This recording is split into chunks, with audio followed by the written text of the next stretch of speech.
ठीक है, तो यहाँ अभी हम लोगों को इस वीडियो में सेकंड डेरिवेटिव के मीनिंग की एक्चुअल में बात करनी है। तो हम लोग थोड़ा सा कर्व्स के शेप के बारे में पढ़ते हैं। कर्व्स के शेप के बारे में मैं कुछ डिडक्शंस करूँगा, कुछ कंक्लूजन्स निकालूंगा और फिर उन कंक्लूजन्स को मैं सेकंड डेरिवेटिव से जोड़ दूंगा।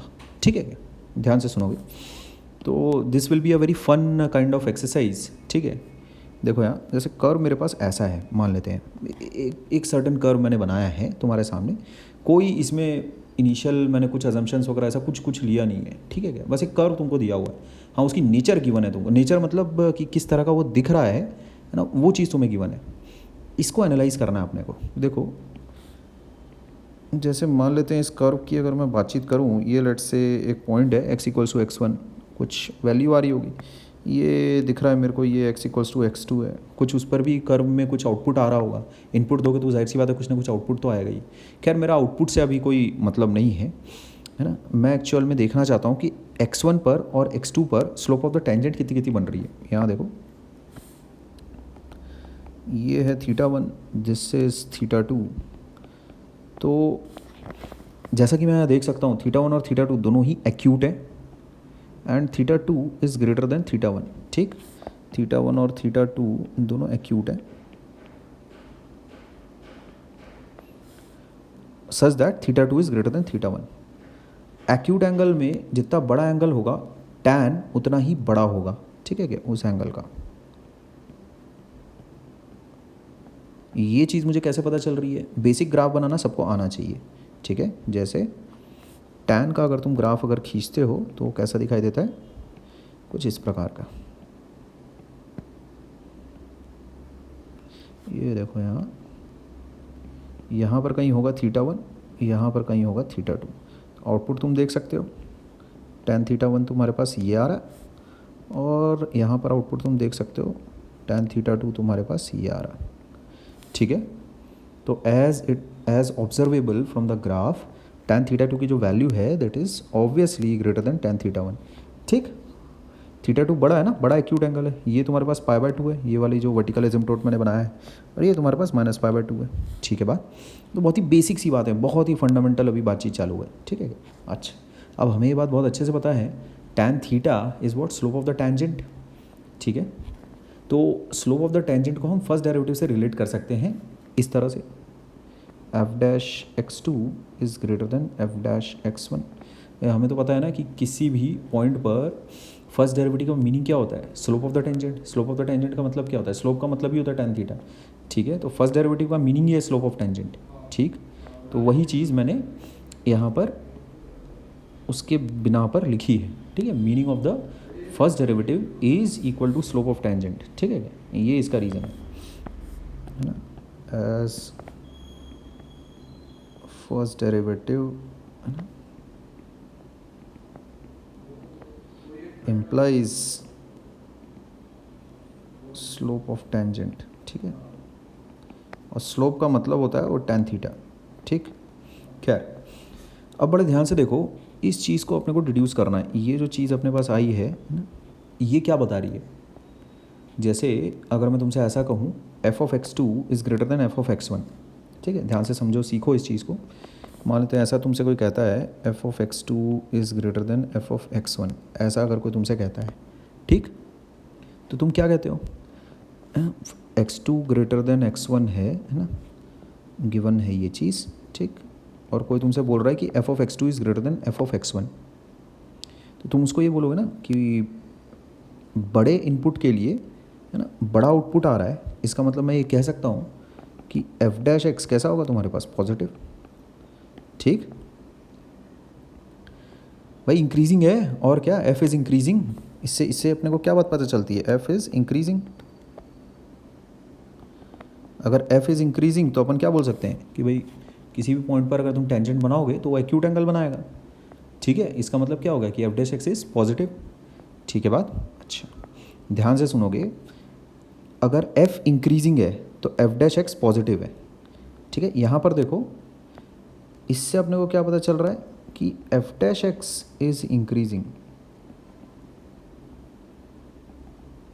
तुम देख सकते हो बड़े इनपुट के लिए है ना बड़ा आउटपुट मिल रहा है।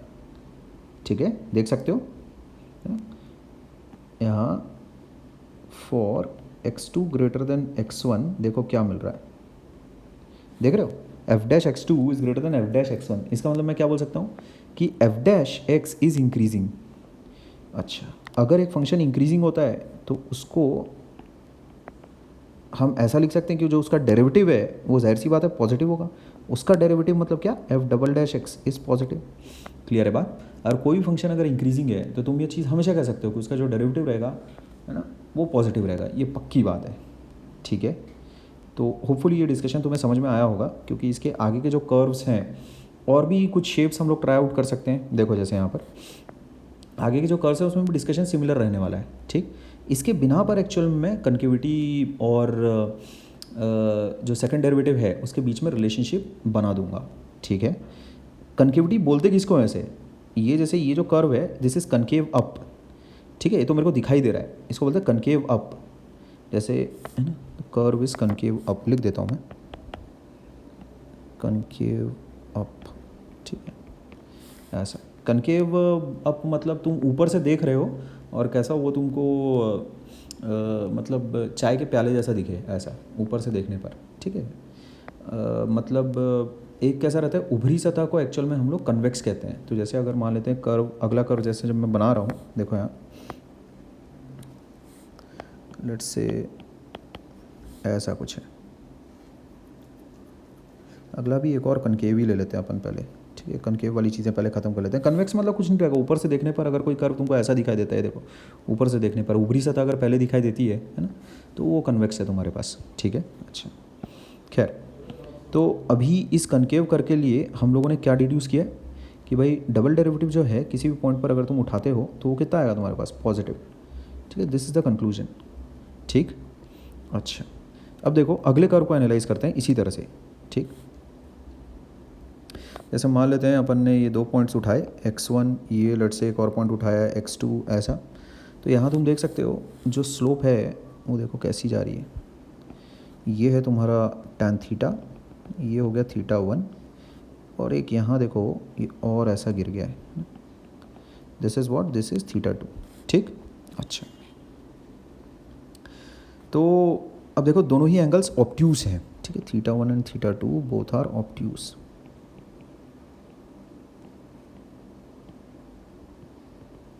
ठीक, अच्छा θ2 इज़ ग्रेटर देन θ1। अपने को कुछ नहीं करना है, tan थीटा की वैल्यू देखनी है किसके लिए बड़ी है। तो अगेन ग्राफ में बना लेता हूँ तुरंत। यहाँ देखो अभी मेरे को ऑब्ट्यूज एंगल्स के लिए एक्चुअल में कर्व बनाना है। ठीक, ये मेरा π/2 है, दिस इज़ 3π/2, यहाँ बीच में कहीं पाए होगा। ठीक है, अच्छा तो फोटो कुछ ऐसी आती है, ये ऐसा कुछ। नाउ ऑब्ट्यूज एंगल है, इसका मतलब क्या कि भाई पाई से तो छोटा होगा, तो θ1 और θ2 कहाँ पर मिलेंगे, देखो तुमको ये हो गया θ1 और ये हो गया θ2। θ2 बड़ा है ना, यहाँ देखो जो वैल्यू आएंगी तुम्हारे पास है ना, देखो tan θ1 यहाँ पर आ रहा है कहीं पर।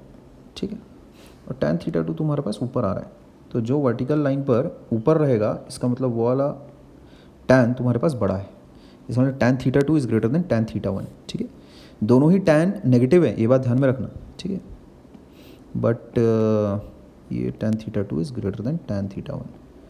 क्लियर है ये चीज़, ये भी नेगेटिव है, ध्यान रखो, ये दिस इज़ नेगेटिव, ठीक, as well as this is also negative. But कैसा है, जैसे -3 और -2 में कौन बड़ा है, -2 बड़ा है, ऐसा। ठीक है ना, ये देखो जैसे यहाँ पर कहीं होगा कुछ, ये जैसे -2 है तो ये -3 है, -3 छोटा होता है। ठीक है, ध्यान रखना, साइन के साथ देखा जाता है स्लोप को हमेशा। ठीक, स्लोप है ना is always considered with sign, ये बात हमेशा ध्यान में रखना। Slope is always considered with sign.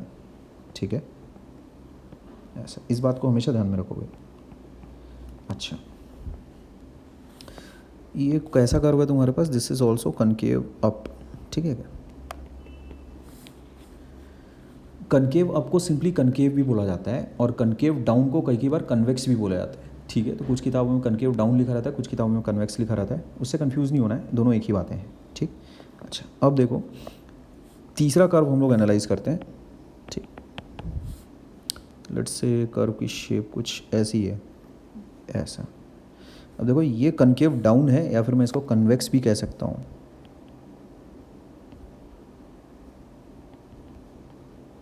This is convex, ठीक है बात। अगेन वही वाला एनालिसिस हम लोग फिर से करते हैं। ये देखो यहाँ, ये x इक्वल्स टू x1 है, ये this is x equals to x2, ठीक है। टेंजेंट्स बना के अगर मैं देखूँ ये कुछ ऐसा बन रहा है, तो ये तुम्हारा θ1 है, दिस इज θ2।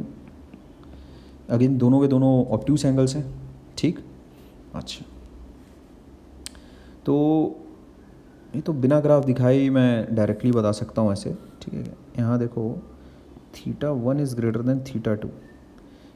अच्छा, तो ऑब्ट्यूस एंगल के लिए मुझे देखो क्या पता है, उसमें भी तुम्हारा जो टैन रहता है, यहाँ देखो वो वही आउटपुट देता है, ठीक है क्या। ग्राफ से तुम चाहो तो उसको कंफर्म भी कर सकते हो। अभी देखो लेकिन क्या हो रहा है, जो f डैश x1 है that is greater than f dash x2। मैं क्या बोल सकता हूँ, अच्छा पिछले वाले केस में हम लोगों ने इस चीज़ का एनालिसिस नहीं किया है, कर लेते हैं, अभी कर लेते हैं। यहाँ देखो tan θ2 कितना हो गया तुम्हारे पास, f dash x2 is greater than f dash x1। अच्छा, अगर ऐसी बात है इसका मतलब मैं क्या बोल सकता हूँ भाई, f डैश एक फंक्शन है जिसमें बड़े इनपुट के लिए बड़ा आउटपुट आ रहा है। इसका मतलब मैं क्या बोल सकता हूँ, f डैश इज़ इंक्रीजिंग। यहाँ से ये कंक्लूजन निकलता है that f dash x is increasing. तो मैं ये कह सकता हूँ कि f डबल डैश x कैसा होगा, पॉजिटिव। क्लियर है बात। अच्छा, तो अगेन एक और कनकेव अप वाले कर्व के लिए डबल डेरिवेटिव कैसा आ रहा है तुम्हारे पास, पॉजिटिव आ रहा है, ठीक है। नाउ इसके बाद देखो इसी एनालिसिस को अगर यहाँ पर अगर हम लोग करें तो देखो बड़े इनपुट के लिए, ठीक है क्या, for x2 greater than x1, देखो f dash x2 is less then f dash x1। इसका मतलब मैं क्या बोल सकता हूँ कि जो f डैश वाला जो फंक्शन है दैट इज़ डिक्रीजिंग, ठीक। इसका मतलब मैं कह सकता हूँ डबल डेरिवेटिव इस फंक्शन के लिए कैसा होगा, नेगेटिव, ठीक। अच्छा, ये कंक्लूजन आ रहा है मेरे पास इस कर्व के लिए, ठीक है। दिस इज द कंक्लूजन, ठीक। नाउ एक और कन्वेक्स तरह का कर्व देखते हैं। अब ये वाला हो गया कवर, जैसे एक चौथा कन्वेक्स वाला कर्व तुम देखो, कनकेव डाउन कर्व, ठीक है, या फिर इसको बोलो कन्वेक्स, ठीक है। अच्छा, जैसे ये कर्व हो गया तुम्हारे पास ऐसा कुछ, ठीक है। टेंजेंट्स बनानी बस आनी चाहिए और फिर एनालिसिस करना है तुमको, और कुछ नहीं है। मान लेते हैं ये this is x equals to x1 छोटा input, this is x equals to x2 बड़ा इनपुट, ठीक है। टेंजेंट्स बना लेते हैं दाएं दाएं, ये देखो ये टेंजेंट्स बन गई तुम्हारे पास ऐसा कुछ। अब यहाँ पर देखो ये हो गया तुम्हारा θ1 and this is θ2, this is θ2। जैसा कि तुम देख सकते हो θ1 इज़ ग्रेटर देन θ2, दोनों ही एंगल्स एक्यूट है। तो एक्यूट एंगल के लिए भाई ये चीज़ बोली जा सकती है tan θ1 is greater than tan θ2। इसका मतलब मैं बोल सकता हूँ f dash x1 is greater than f dash x2, है ना। तो नाउ यहाँ तुम देख सकते हो बड़े इनपुट के लिए आउटपुट तुमको छोटा मिल रहा है, f dash x2 is less then f dash x1, ठीक। इस चीज़ का मतलब क्या है, यहाँ इसका मीनिंग क्या है, फॉर बिगर इनपुट, है ना, you are getting smaller output, ठीक है। ये नहीं चलता, मतलब ये कैसा फंक्शन है, डिक्रीजिंग फंक्शन है। कौन सा फंक्शन, f डैश, ठीक है। f डैश एक डिक्रीजिंग फंक्शन है, तो मैं ऐसा कह सकता हूँ f dash x is decreasing function, और f डैश x डिक्रीजिंग है। इस चीज़ को मैथमेटिकली बोलने का क्या तरीका है कि उसका जो डेरिवेटिव है वो नेगेटिव है, ऐसा, ठीक है। तो कंक्लूजन इज़ दिस।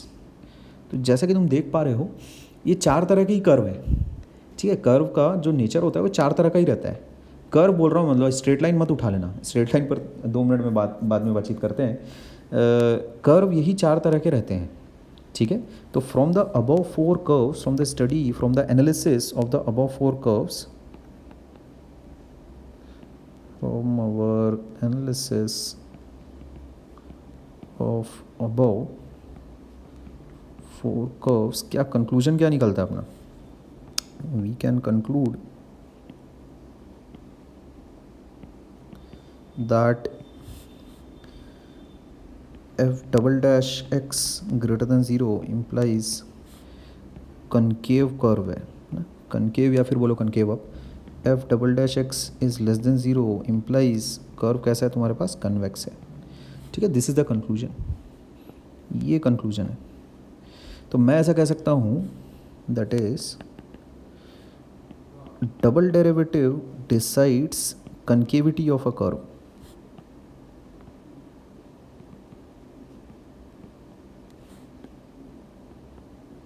ठीक है, अच्छा, अगर डबल डेरिवेटिव ज़ीरो है इसका मतलब क्या है, curve is neither concave nor convex. ठीक है,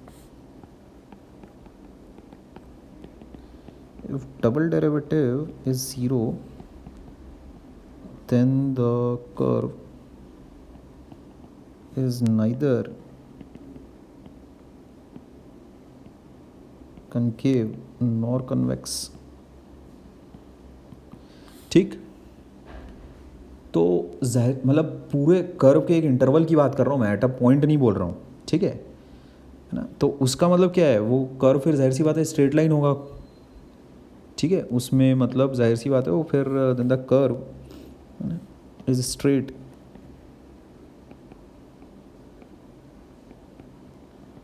इज अ स्ट्रेट लाइन। ठीक है,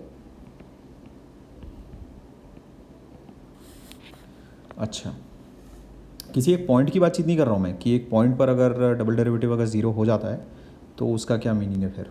ठीक, अच्छा, अब ये तो हो गई कर्व के नेचर की बात। इसके बाद वाले वीडियो में तुम मैक्सिमा और मिनिमा के कंसेप्ट सीखोगे कि इस कनकेविटी के कंसेप्ट से हम लोग किसी पॉइंट को कैसे डिक्लेयर कर सकते हैं कि वो मैक्सिमम है या मिनिमम है, और फिर मैक्सिमम मिनिमम के मायने क्या है, रिलेटिव जो लोकल मिनिमम मैक्सिमम होता है, रिलेटिव मैक्सिमम या मिनिमम भी कहते हैं उसको, या फिर एब्सोल्यूट मिनिमम और मैक्सिमम, वो सारी चीज़ें क्या हैं, कैसी हैं, ये सारी चीज़ों के बारे में हम लोग नेक्स्ट वाले वीडियो में सीखते हैं। अभी ये एक जनरल टॉक था तुम्हें ये भरोसा दिलाने के लिए कि जो डबल डेरिवेटिव है वो एक्चुअल में कनकेविटी डिसाइड करता है किसी कर्व की। ठीक है ना, जैसे यहाँ देखो, लेट्स से तुम्हारे पास ये इस तरह का एक कर्व है, ऐसा कुछ ऐसा, समझ गए हो। तो यहाँ देखो से ये एक पोर्शन है तुम्हारे पास, ये ए बी, ये लेट्स से सी है ऐसा। तो जैसा कि तुम देख सकते हो ए से बी में दिस इज़ कन्वेक्स। ठीक है, तो तुम क्या बोलोगे, for region a b double derivative is negative. समझ रहे हो। अच्छा, यहाँ तुम देख सकते हो, ऊपर से देखना हमेशा, कनकेव या कन्वेक्स डिसाइड करने के लिए ऊपर से देखना। ये चीज़ कैसी है तुम्हारे पास, कनकेव, इसका मतलब तुम क्या कह सकते हो, ये ऐसा कुछ। ठीक है बात। बी पॉइंट पर क्या हो रहा है बी पॉइंट पर जो बातचीत हो रही है उसको हम लोग नेक्स्ट वाले वीडियो में डिस्कशन करेंगे। ये वीडियो वरना अपने पर्पस से थोड़ा भटक जाएगा, है ना। इस वीडियो का पर्पस सिर्फ और सिर्फ तुम्हें बताना था कि अगर कर्व अगर कनकेव है, ठीक है, ऊपर से देखने पर, तो उसमें उस कर्व के हर पॉइंट पर जो डबल डेरिवेटिव है that will be positive. Curve अगर कन्वेक्स है तो उस पॉइंट के, उस कर्व के हर पॉइंट पर the double derivative will be negative. ठीक है, ये मकसद था तुम्हें बताना। ठीक है, एक्चुअल में थोड़ा सा इसके बारे में कमेंट कर देता हूँ मैं। This is the point where concavity is changing, concavity is changing. ठीक है, such a point is known as point of inflection. ठीक,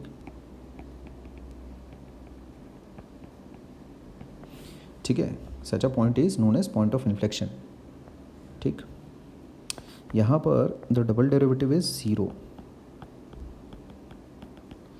बट एक बात ध्यान में रखना, it is not necessary that for any point on the curve where the double derivative zero that should be a point of inflection. ऐसा ज़रूरी ना है, ठीक है, ऐसा ज़रूरी नहीं है। ठीक, ध्यान रखना, पॉइंट ऑफ इन्फ्लेक्शन उस पॉइंट पर भी अकर कर सकता है जहाँ पर डबल डेरिवेटिव एग्जिस्ट नहीं करता है। ठीक, खैर ये थोड़ी गहरी बातें हैं, इसको मैं नेक्स्ट वाले वीडियो में कवर करूँगा, या तो फिर पॉइंट ऑफ इन्फ्लेक्शन पर एक नया वीडियो बना दूंगा। नेक्स्ट वाले वीडियो में तुम मैक्सिमा और मिनिमा के कंसेप्ट देखोगे जो कि डायरेक्टली रिक्वायर्ड होंगे तुम्हारे प्रॉब्लम सॉल्विंग के लिए, ठीक है। अच्छा, नेक्स्ट वाले वीडियो की तरफ बढ़ते हैं हम लोग। ओके, इस चीज़ को एक सेकंड थोड़ा सा मैं प्रिकॉशन में लिखा दूँ तुम्हें, है ना। If for some x equals to c, that is f double dash c अगर ज़ीरो है, then it does not imply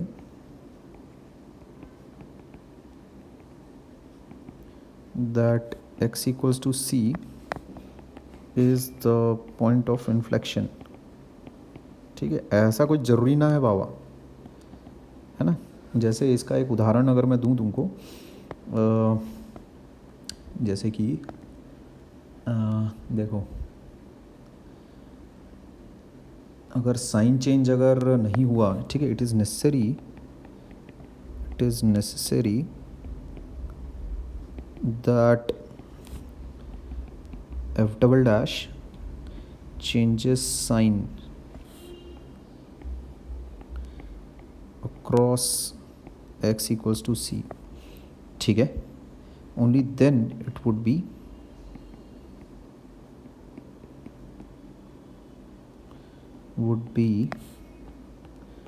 the point of inflection,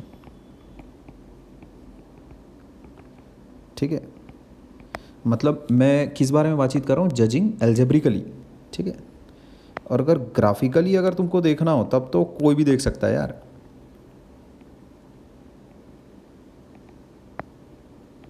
graphically अगर तुमको देखना है कि वो कोई कर्व दिया हुआ है तुमको और किसी एक सर्टन पॉइंट की बातचीत की जा रही है और पूछा जा रहा है कि पॉइंट ऑफ इन्फ्लेक्शन है कि नहीं है, वो अंधे को भी दिखाई दे जाता है कि वो पॉइंट ऑफ इन्फ्लेक्शन है कि नहीं है। उसके लेफ्ट साइड में देखो जो कनकेविटी है और उसके राइट साइड में देखो जो कनकेविटी है ना। अगर दोनों डिफरेंट है तो इसका मतलब that is a point of inflection, ठीक है। वहाँ पर हो सकता है कि डबल डेरिवेटिव एग्जिस्ट ही ना करता हो, ठीक है। इसका कुछ एग्जांपल जैसे मैं तुमको दूँ, अगर फॉर एग्जांपल एक्स स्क्वायर लेकर देखो तुम, ठीक है, y equals to x square उठाते हैं अपन से। यहाँ पर देखो तुम एफ डैश एक्स कैसा है, it is 2x। F double dash x देखो कैसा है, इट इज़ 2, ठीक। तो x इक्वल्स टू ज़ीरो की अगर मैं बातचीत करूँ तो RHS में भी, है ना, तुम देख रहे हो ना, RHS में भी तुम्हारे पास जो डबल डेरिवेटिव है दैट इज़ पॉजिटिव, है ना। F dash x, F double dash x is positive for x is greater than zero, और यहाँ पर भी F double dash x is greater than zero for x positive. समझ रहे हो बात। तो ये पॉइंट ऑफ इन्फ्लेक्शन ना है, ठीक है। यहाँ अगर अच्छा रुको, एफ डबल डैश एक्स यहाँ तो पॉजिटिव आ रहा है ना। अरे यार ये अच्छा एग्जांपल नहीं है, फिर रुक जा, एक एग्जांपल रुको क्रिएट करके मैं देता हूँ तुमको, जहाँ पर F double dash x zero हो रहा होगा लेकिन उसके अबाउट साइन चेंज नहीं हो रहा है, ठीक है। रुक जाओ ज़रा,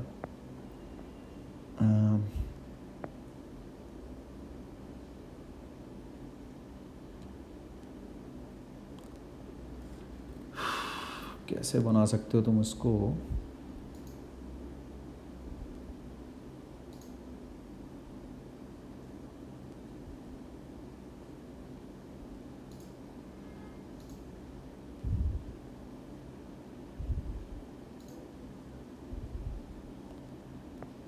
चीज़ असल में है थोड़ी अच्छी, ठीक है।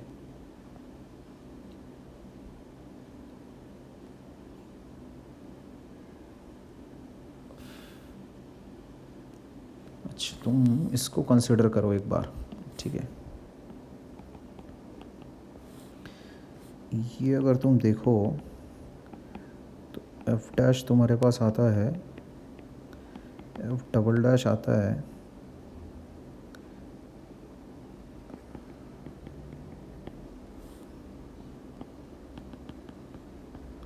ठीक है। अब देखो at x equals to zero f double dash तुम्हारे पास कैसा है, दैट इज़ ज़ीरो। और अगर तुम देखो at x equals to 0 plus h, थोड़ा सा उसके राइट नेबरहुड में देखो तो f double dash x is positive, और अगर उसके तुम लेफ़्ट नेबरहुड में भी अगर तुम देखो तो f double dash x is positive again. ठीक है, दिस इज़ ऑलवेज पॉजिटिव, है ना, ग्रेटर देन ज़ीरो ऑलवेज। समझ रहे हो बात? तो यहाँ तुम देख सकते हो even though double derivative is zero, ठीक है, even though double derivative is zero but x equals to 0 is not an inflection point.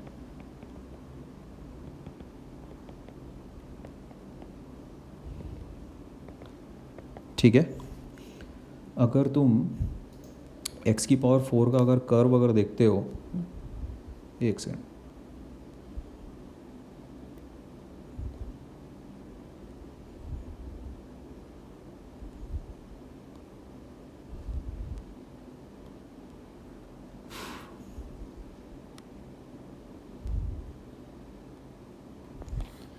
ठीक है, तो वो कुछ ऐसा दिखाई देगा तुमको। ठीक है, एक्स स्क्वायर जैसे ही रहता है, कुछ मामला ऐसा दिखाई देगा तुमको। ठीक है, तो x equals to 0 is not an inflection point. ठीक, ध्यान रखना, क्योंकि f double dash sign change नहीं कर रहा है, नो चेंज ऑफ साइन।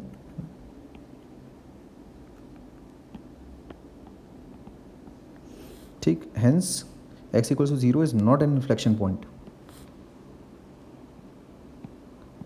ठीक है, ये फ़ोटो है इसकी। तो जैसा कि तुम देख सकते हो कनकेविटी, है ना, चेंज नहीं हो रही है। ठीक है, about x equals to 0 there is no change in concavity. ठीक है, अच्छा, therefore not an inflection point. अच्छा, तो पहला इम्पॉर्टेंट पॉइंट तो ये कि अगर डबल डेरिवेटिव किसी पॉइंट पर जीरो है तो उसको इन्फ्लेक्शन पॉइंट बोल देना, इससे बड़ी बेवकूफ़ी नहीं हो सकती। हाँ, इन्फ्लेक्शन पॉइंट अगर वो है तो वहाँ डबल डेरिवेटिव ज़ीरो ज़रूर होगा और उसके अबाउट साइन चेंज हो रहा होगा। ठीक है, अच्छा, अभी एक बात और कि अगर डबल डेरिवेटिव किसी पॉइंट पर एग्जिस्ट नहीं करता है तो इसका ये मतलब नहीं कि वहाँ इन्फ्लेक्शन पॉइंट हो ही नहीं सकता।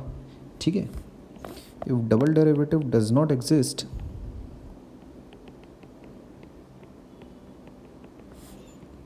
at a point, then it is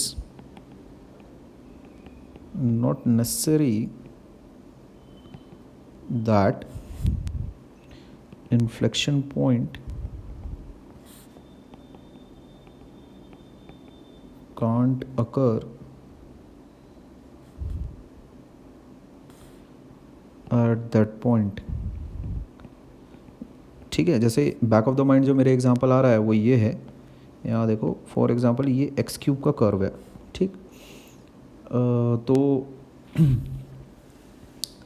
यहाँ पर इसको ऐसा करो, एक्स की पावर 1/3 का कर्व इसको उठाते हैं अपन। ठीक है, ठीक, तो हाँ ठीक है, ये एक सेकंड सोच लेने दो मेरे को थोड़ा।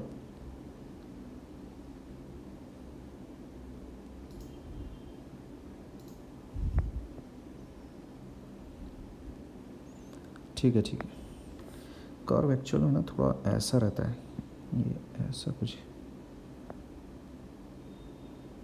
ये यहाँ एक्चुअल में ऐसा रहता है, फिर ये यहाँ ऐसा रहता है। ठीक है, कनकेविटी चेंज हो रही रहती है, मतलब ऐसा। ठीक, जैसे x की पावर इसको ले लो 1/3, तो यहाँ पर तुम देख सकते हो कनकेविटी चेंज तो हो रही है about x equals to 0, about x equals to 0 concavity is changing. ठीक है। तो कन्केविटी तो चेंज हो रही है, therefore x equals to 0 is an inflection point.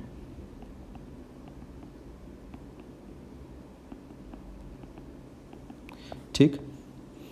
अच्छा, बट अगर तुम देखो डबल डेरिवेटिव भी एग्जिस्ट नहीं कर रहा है और सिंगल डेरिवेटिव भी एग्जिस्ट नहीं कर रहा है x इक्वल्स टू 0 पर, देख सकते हो यहाँ देखो, एक बार डिफ्रेंशिएट करो कितना आ रहा है,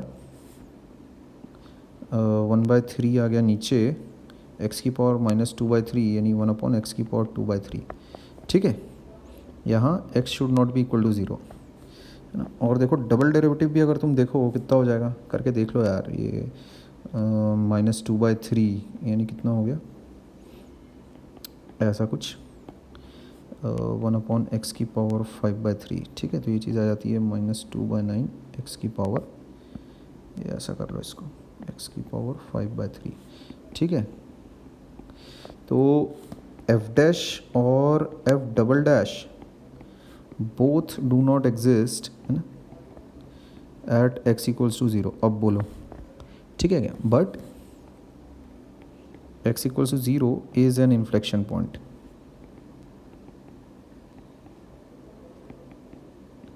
ठीक है, तो ध्यान रखना इस बात का, समरी क्या है कि इन्फ्लेक्शन पॉइंट अगर वो है तो वहाँ डबल डेरिवेटिव 0 होगा।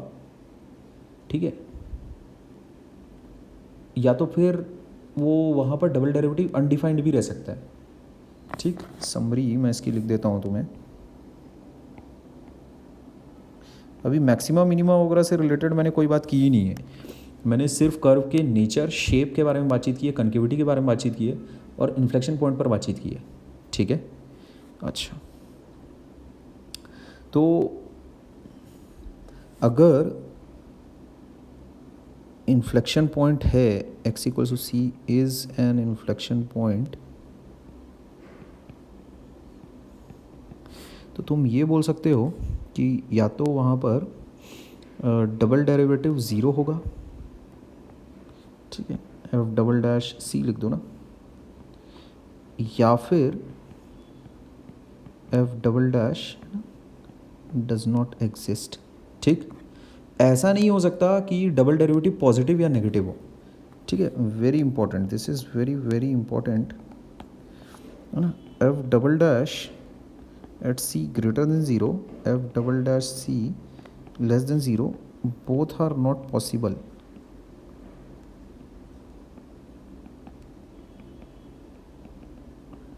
ठीक है, दे आर नॉट पॉसिबल।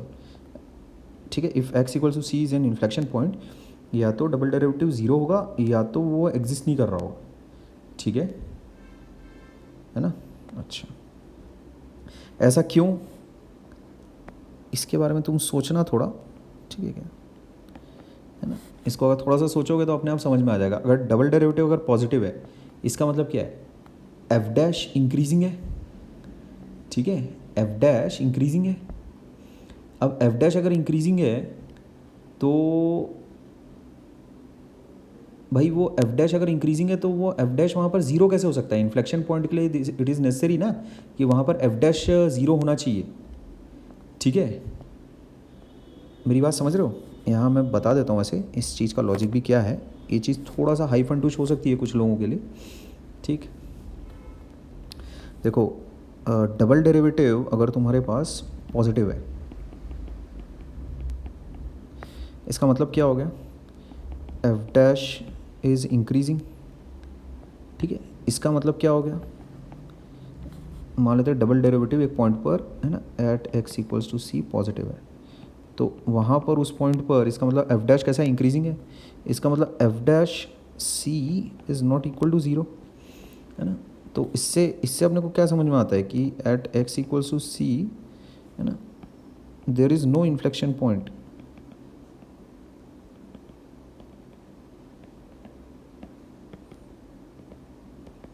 ठीक है, अच्छा, इस चीज़ से ये कैसे आया, ये तुम सोचो यार, इतना तो तुम्हारा बनता है सोचना। ठीक है, सिंगल डेरिवेटिव वहाँ अगर नॉन ज़ीरो है तो अपन क्यों ऐसा बोल सकते हैं कि वहाँ इन्फ्लेक्शन पॉइंट ना हो सके है, ठीक है।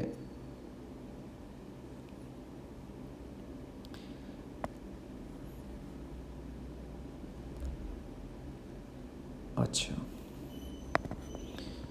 तो इन्फ्लेक्शन पॉइंट वाली जो चीज़ है उसमें तुम अगर तुम्हें कुछ भी नहीं समझा है, इन्फ्लेक्शन पॉइंट से रिलेटेड कोई भी चीज़ नहीं समझ में आ रही है, तो उसको एक बार और थोड़ा देख लेना, 2 या 3 बार अगर तुम इस डिस्कशन को अगर और थोड़ा देख लोगे तो वो उसमें जहाँ जिस पॉइंट पर तुम्हें दिक्कत आए, ठीक है, तो मुझसे पूछ सकते हो। ये वाली चीज़ अगर मुझसे पूछोगे तो मैं बता दूंगा, इसमें भी कुछ ऐसा कुछ खास नहीं है। ये अगर तुम पूछोगे तो ये भी मैं बता दूंगा एक बार और, ठीक है क्या। पर इतना सोचना तुम्हारा, इतना इतना तुम्हारी सोच कैसा चलनी चाहिए, ठीक है। ज़रूरी नहीं कि जिस पॉइंट पर इन्फ्लेक्शन पॉइंट है वहाँ पर वो डेरिवेटिव है ना एग्जिस्ट करता हो, मतलब the function can be non differentiable as well. जैसे कि देखो ऐसा अगर कुछ आ गया तुम्हारे पास केस, फॉर एग्जांपल इस केस को कंसिडर करो, ऐसा कुछ है, ये ऐसा ले लो, समझे। ये मान लेते हैं तुम्हारी एक्स एक्सिस है ऐसी, ठीक है। Let's say this is the x axis, है ना। ये इस पॉइंट पर मैं बातचीत कर रहा हूँ, बोलो ये इन्फ्लेक्शन पॉइंट है या नहीं है। ये बिल्कुल है इन्फ्लेक्शन पॉइंट, लेकिन जैसे कि तुम देख पा रहे हो ये एक शार्प पॉइंट है, ठीक है। This is a sharp point, तो यहाँ पर डेरिवेटिव एग्जिस्ट नहीं कर रहा है, ठीक है। Derivative does not exist, but x equals to c is an inflection point.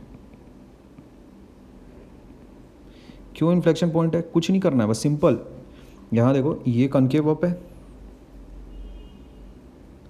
Concave up है, ये देखो ये कनकेव डाउन है, इधर इधर कन्वेक्स है, ठीक है क्या। तो जाहिर सी बात है एक्स इक्वल्स टू सी के अबाउट कनकेविटी चेंज हो रही है, ठीक है क्या। About x equals to c concavity is changing, ठीक है।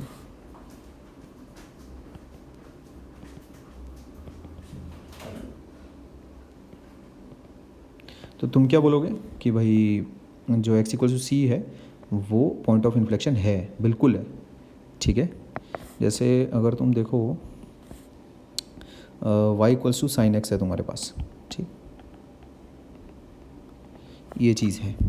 अब इसमें एफ डैश कितना है तुम्हारे पास, ये एफ एक्स बोल देता हूँ मैं इसको ऐसा, एफ डैश कितना हो गया कॉस एक्स, कहाँ कहाँ पर ज़ीरो हो रहा है। अच्छा एफ डबल डैश एक्स देखो कितना हो गया माइनस साइन एक्स, तो कहाँ कहाँ पर ये चीज़ ज़ीरो हो रही है, एक्स इक्वल्स टू एन पाई पर ज़ीरो हो रही है, एन बिलोंग्स टू इंटीजर, ठीक है। F double dash x zero for x equals to n pi, ठीक है ना। तो तुम देख सकते हो ऐसे ये तुम्हारी फ़ोटो बनी साइन एक्स की, ये ऐसा कुछ, तो देखो ये तुम्हारा पॉइंट ऑफ इन्फ्लेक्शन है, यहाँ देख रहे हो कनकेविटी चेंज हो रही है, देखो यहाँ ये देखो ये कनकेविटी चेंज हो रही है यहाँ पर, ठीक है। ये देखो ये है तुम्हारा कन्वेक्स, तो ये हो गया कनकेव, दिखा क्या, देखो यहाँ से यहाँ तक कनकेव है ना, दिख रहा है, ये देखो सॉरी ये यहाँ से यहाँ तक कन्वेक्स है ना, उभरी हुई सरफेस है, फिर यहाँ से देखो ये चपटा हो गया, ठीक है, ये कनकेव है। और इसी तरह से तुम देख सकते हो, ये देखो अगेन, ये तो बहुत ही साधारण सा मैंने एग्जांपल लिया जो बैक ऑफ द माइंड है मेरे, ये 2 पाई ऐसा, ये देखो यहाँ पर भी कनकेविटी चेंज मार रही है, ये देखो यहाँ पर भी कनकेविटी चेंज हो रही है, दिखता क्या, देखो ये हो गया कनकेव, तो यहाँ हो गया कन्वेक्स, ठीक है। यहाँ पर भी कनकेविटी चेंज हो रही है, और पीछे भी तुम बना सकते हो इस चीज़ को, ठीक है। अच्छा, तो होपफुली चीज़ें तुम्हें क्लियर हो गई होंगी, जिस पॉइंट के अबाउट कनकेविटी चेंज होती है उसे हम पॉइंट ऑफ इन्फ्लेक्शन कहते हैं। ग्राफिकली ये चीज़ डिड्यूस करना बहुत ही आसान है। एल्जेब्रिकली देखो मैं अगेन एक लाइन में तुम्हें समराइज़ कर देता हूँ। डबल डेरिवेटिव अगर ज़ीरो है किसी पॉइंट पर और उसके अबाउट अगर F double dash sign change कर रहा है तो वो पॉइंट ऑफ इन्फ्लेक्शन रहेगा, ठीक है। वहाँ पर कनकेविटी चेंज कर रही है इसका मतलब, ठीक। लेकिन अगर साइन चेंज नहीं कर रहा है, ठीक है, और वहाँ डबल डेरिवेटिव अगर ज़ीरो और उस पॉइंट के अबाउट अगर साइन चेंज अगर नहीं कर रहा है डबल डेरिवेटिव का, तो फिर वो पॉइंट ऑफ इन्फ्लेक्शन नहीं है। उन पॉइंट्स पर भी पॉइंट ऑफ इन्फ्लेक्शन हो सकता है जहाँ डबल डेरिवेटिव डिफाइंड ही नहीं है, जैसे वो x की पावर 1/3 वाला है, ठीक। तो ऐसे भी पॉइंट्स हो सकते हैं जहाँ पर डबल डेरिवेटिव छोड़ो, सिंगल डेरिवेटिव भी एग्जिस्ट नहीं कर रहा है, और लेकिन उस पॉइंट के अबाउट कनकेविटी चेंज कर रही है, ठीक है। तो मुद्दा एक ये है बस कि जिस पॉइंट के अबाउट कनकेविटी चेंज करती है, ऐसा बस सिंपल। और अगर कोई कॉम्प्लिकेटेड केस अगर तुम्हारे सामने नहीं आ रहा है तो डबल डेरिवेटिव जिस पॉइंट पर जीरो हो गया, डबल डेरिवेटिव जिस पॉइंट पर जीरो हो गया उसके अबाउट देख लेना डबल डेरिवेटिव साइन चेंज कर रहा है कि नहीं कर रहा, ठीक है। अगर साइन चेंज कर रहा होगा डबल डेरिवेटिव उस पॉइंट के अबाउट, तो फिर वो पॉइंट ऑफ इन्फ्लेक्शन है, देख लेना कि कैसा है, कनकेव अप कनकेव डाउन जैसा भी, ठीक है बात। अच्छा, मैक्सिमम मिनिमा के कंसेप्ट्स पर अब हम लोग नेक्स्ट वाले वीडियो में बातचीत करते हैं, ठीक है। ओके।